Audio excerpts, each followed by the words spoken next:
পর্তুগালের superstar Cristiano Ronaldo প্রথমবারের মতো আসতে পারেন ভারত, এমন খবর চড়াও হয়েছে সামাজিক যোগাযোগ মাধ্যমে। রোনালদো একা নয়, বরং সৌদি ক্লাব আল নাসরও আসবে ভারতে। মূলত এশিয়ান চ্যাম্পিয়ন্স লিগ 2 এর গ্রুপ পর্বের ম্যাচ খেলতে প্রথমবারের মতো ভারত সফরে আসতে পারেন রোনালদোরা। ইন্ডিয়ান সুপার লিগের দল এফসি গোয়া ও রোনালদোর দল আল নাসর মুখোমুখি হবে এই ম্যাচে।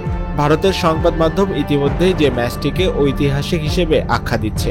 ম্যাচটিতে রোনালদো এবং তার দল ডি গ্রুপে খেলবে ভারতীয় ইন্ডিয়ান সুপার লিগের এফসি গোয়ার বিরুদ্ধে। ভারতের জওহরলাল নেহরু স্টেডিয়ামে আগামী 22শে অক্টোবর অনুষ্ঠিত হতে পারে এই ম্যাচটি, যেখানে CR7-কে খেলতে দেখা যাবার প্রবল সম্ভাবনা দেখছেন সবাই। এফসি গোয়ার প্রধান নির্বাহী রবি পুষ্কর বলেন, এফসি গোয়ার মতো ক্লাবের পক্ষে এটি জীবনে একবারের মতো মুহূর্ত। এটি হলে ভারতীয় ফুটবলের জন্য এই ম্যাচটি হবে সবচেয়ে বড় ম্যাচ। সৌদি প্রো লিগের ক্লাবটিতে রোনালদো ছাড়াও আরো আছেন সাদিও মানে, জোয়া ফেলিক্সের মতো নামী তারকারা। রোনালদোর পাশাপাশি এই তারকাদের খেলাও সামনে থেকে দেখার জন্য মুখিয়ে আছেন ভারতীয় ফুটবল প্রেমীরা। Sports desk, Manabzamin.